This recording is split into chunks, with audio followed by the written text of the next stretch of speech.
प्यारे बच्चों, class 11th विषय इतिहास परीक्षा उपयोगी महत्वपूर्ण प्रश्न आपको इस वीडियो के माध्यम से बताऊंगा। चैनल पर पहली बार है तो जरूर सब्सक्राइब कर ले, क्योंकि जैक में आए हुए महत्वपूर्ण प्रश्न और परीक्षा में आने वाले महत्वपूर्ण प्रश्नों की जानकारी आपको इस चैनल के माध्यम से मिलती रहेगी। तो चलिए हम लोग आज कुछ नया सीखते हैं।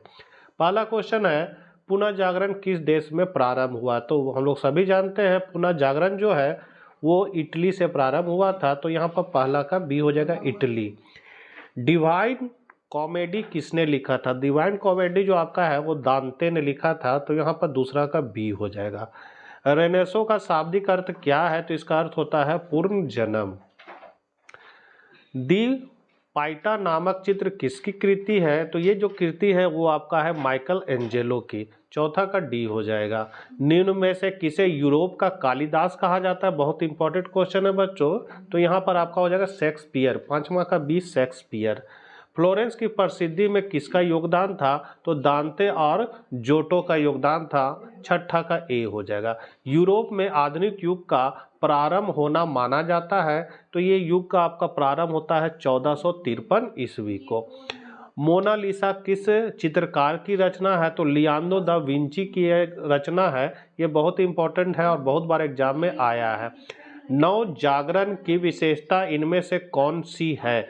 तो इनमें से है उपयुक्त सभी। इसका आंसर हो जाएगा मतलब डी। 11वीं सदी में इटली में कौन सी विश्वविद्यालय विधि शास्त्र अध्ययन केंद्र था? तो आपका करेक्ट आंसर ए ही हो जाएगा, पाहुला और बोलविया। मानवतावाद का जनक किसे कहा जाता है? तो पैट्रिक को कहा जाता है। मार्टिन लूथर कौन था? तो एक जर्मन धर्मशास्त्री था, प्रोफेसर था, पादरी और चर्च सुधारक था। वो प्रोटेस्टेंट धर्म का सुधार किए थे, चलाए थे। वैज्ञानिक आविष्कारों से पुनः जागरण पर क्या प्रभाव पड़ा? तो पुनः जागरण काल एक ऐसा समय था जब यूरोप में कला, साहित्य और विज्ञान में पुनर्जीवन हुआ। इस काल में हुए वैज्ञानिक आविष्कारों ने पुनः जागरण को नई ऊंचाइयों पर पहुंचाया और आधुनिक दुनिया की नींव रखी। इसमें क्या क्या हुआ था? तो प्रिंटिंग प्रेस का आविष्कार हुआ। तो ज्ञान का प्रसार, जोहनबर्ग गुटनबर्ग द्वारा आविष्कारित प्रिंटिंग प्रेस ने किताबों को बड़े पैमाने पर छापना संभव बनाया, जिससे ज्ञान का तेजी से प्रसार हुआ और लोगों तक सूचना पहुंचाने में आसानी हुई। दूसरा, शिक्षा का प्रसार। तो प्रिंटिंग प्रेस के कारण किताबें सस्ती हो गई, जिससे से अधिक लोग शिक्षित हो सके। धार्मिक सुधार, बाइबल के कई अनुवादों को छापा गया, जिससे लोगों ने धर्म के बारे में स्वयं सोचना शुरू किया और चर्च के अधिकार को चुनौती दी। खगोल विज्ञान में प्रगति, तो ब्रह्मांड के बारे में नई समझ। निकोलस कोपरनिकस, गैलीलियो जैसे खगोल शास्त्रियों ने ब्रह्मांड के बारे में नई खोजों की और धार्मिक मान्यताओं को चुनौती दी। वैज्ञानिक पद्धति का विकास, तो खगोलविदों ने प्रयोग और अवलोकन के आधार पर सिद्धांत बनाना शुरू किया, जिससे वैज्ञानिक पद्धति का विकास हुआ। अन्वेषण, नई भूमि की खोज, समुद्री यात्रा के उपकरणों में सुधार के कारण यूरोपीय देशों ने नई भूमि की खोज की। व्यापार का विस्तार हुआ, तो नई भूमि की खोज से व्यापार का विस्तार हुआ और अर्थव्यवस्था मजबूत हुआ।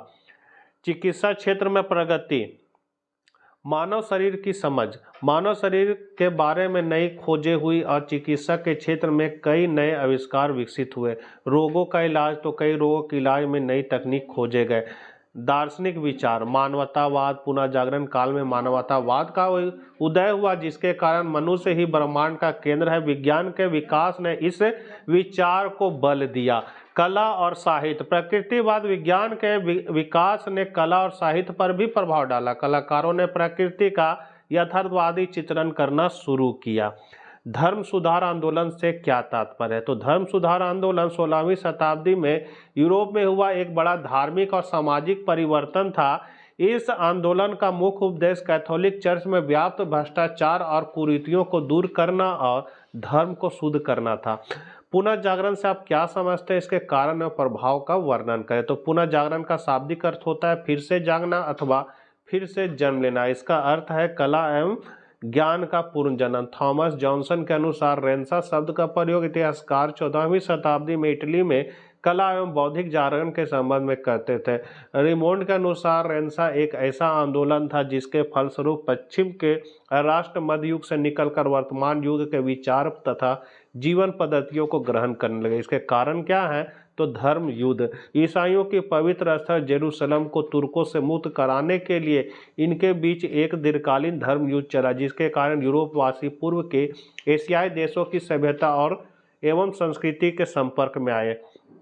इससे उनकी बौद्धिक ज्ञान का काफ़ी विस्तार हुआ। अब वे चर्च की प्रभाव से मुक्त होने लगे और इसी परिणाम स्वरूप पुनः जागरण संभव हो सका। यहाँ पुनः जागरण हो जाएगा। फिर है व्यापार का अभ्युदय। धर्म युद्ध के फलस्वरूप पूर्व एवं यूरोप के मध्य व्यापारी प्रगति हुई। व्यापार के सिलसिले में व्यापारी विभिन्न देशों का आचार विचार बौद्धिक ज्ञान से परिचित हुए। जब यूरोप वापस आए तो साथ में प्रगतिशील ज्ञान और विचारों को भी लाए।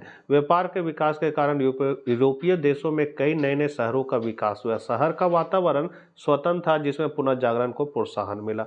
फिर है कुस्तुतुनिया की विजय। कुस्तुतुनिया पर विजय से पुनः जागरण को बल मिला। कुस्तुतुनिया की तुर्की की विजय के कारण यूरोप का स्थल मार्ग में होने वाला व्यापार बाधित हो गया, अतः यूरोपवासी नए मार्ग जल मार्ग की खोज की ओर अग्रसर हो, जिसके परिणाम स्वरूप अमेरिका की खोज हुई एवं यूरोपवासी नवीन देश से परिचित हुए।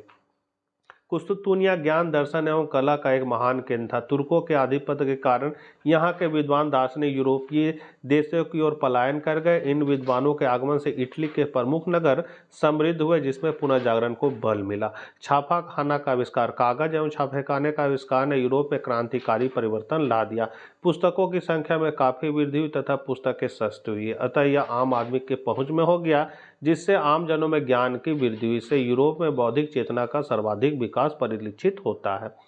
अष्टांगिक दर्शन का प्रभाव। तो अष्टांगिक दर्शन के प्रभाव से पुनर्जागरण को काफ़ी बल मिला। 13वीं शताब्दी में दर्शन का काफ़ी प्रचार हुआ।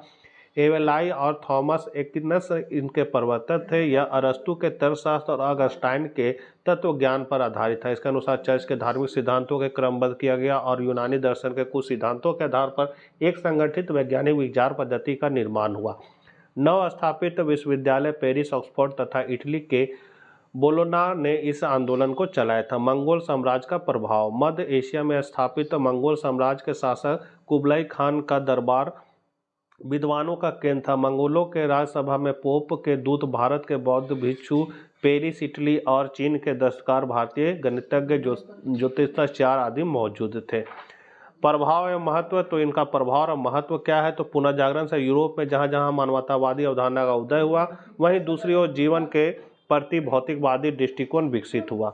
मानव जीवन मध्ययुगीन अंधविश्वासों और संकीर्णता से स्वतंत्र हुआ और उसमें तर्क बुद्धिवाद का विकास हुआ। वैचारिक स्वतंत्रता को पुनः जागरण का आधार स्तंभ माना जाता है। तर्क एवं बुद्धिवाद ने धार्मिक कर्मकांड की अवधारणा एवं परंपराओं पर प्रहार किया। पुनः जागरण कालीन चित्रकारों, मूर्तिकारों एवं वास्तुकारों ने ऐसी शैली को विकसित किया जिससे मानव स्वतंत्रता की झलक दृष्टिगोचर होती है। लैटिन भाषा के अधिकारों चुनौती दी गई और लोक भाषाओं का प्रचार प्रसार हुआ, जिससे राष्ट्रीयता की भावना का विकास हुआ। 16 है यूरोप में आधुनिक युग की प्रमुख विशेषताओं का उल्लेख करें। तो यूरोप में आधुनिक युग के प्रारंभ को लेकर विद्वानों के बीच मतभेद है। हालांकि 1453 ईस्वी में कुस्तुतुनिया पर तुर्की के विजय से आधुनिक युग का प्रारंभ माना जाता है। इस युग की प्रमुख विशेषताएं निम्नलिखित है। सामंतवाद का पतन।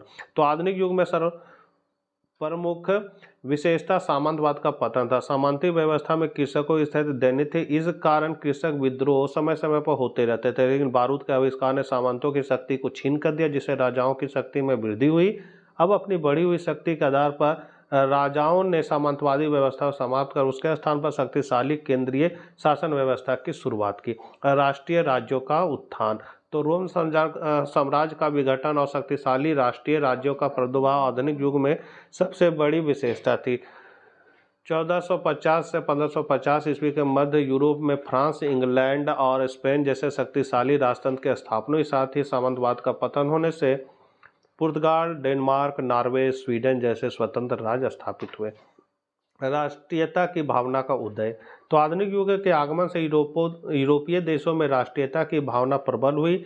सामंतवाद के पतन और राष्ट्रीय राज्य के उदय के कारण सत्ता केंद्र राजा हो गया। अब राजतंत्र की स्थापना होने लगी, जिससे प्रजा के साथ राजा का सीधा संपर्क स्थापित हुआ, साथ ही साथ राष्ट्रीयता की भावना का भी संचार हुआ।